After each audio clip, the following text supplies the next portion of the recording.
संयुक्त परिवार के एक पति पत्नी में काफी बड़ा झगड़ा हुआ। ये झगड़ा उन छोटे मोटे झगड़ों से ज्यादा गंभीर था जो हर पति पत्नी में सामान्यता होता है, क्योंकि इस झगड़े में एक दूसरे की आलोचना करते करते बात इतनी बिगड़ गई थी कि पति पत्नी एक दूसरे से अब तलाक मांगने तक बातें करने लगे थे। संयुक्त परिवार के बाकी के सभी लोग बहुत परेशान हो गए और वह सब किसी तरह इन दोनों को समझाकर इस झगड़ों का अंत करना चाहते थे।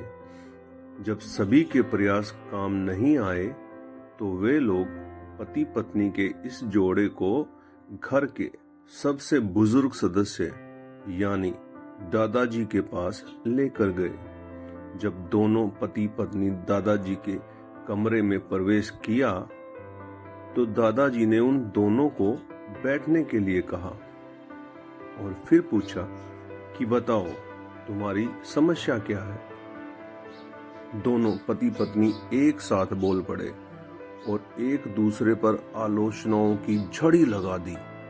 जितनी कमियां पत्नी अपने पति में गिना रही थी, उससे ज्यादा कमियां पति भी अपनी पत्नी में गिना रहा था और कई मिनटों तक यह सिलसिला चलता रहा।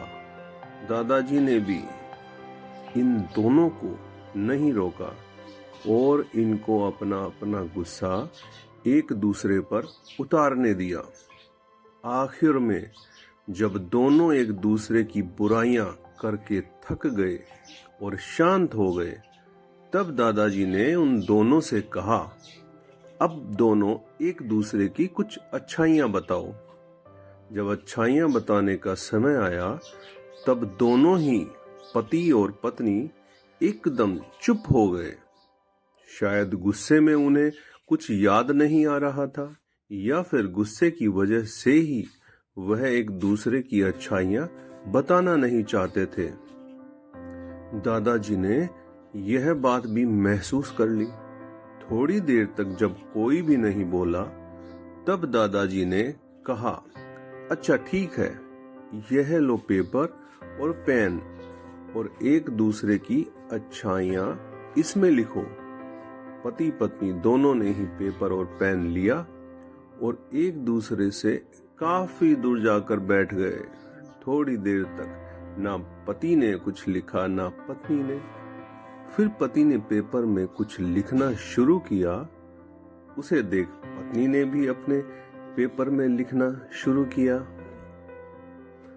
ऐसा लग रहा था जैसे दोनों एक दूसरे से कंपटीशन कर रहे हों।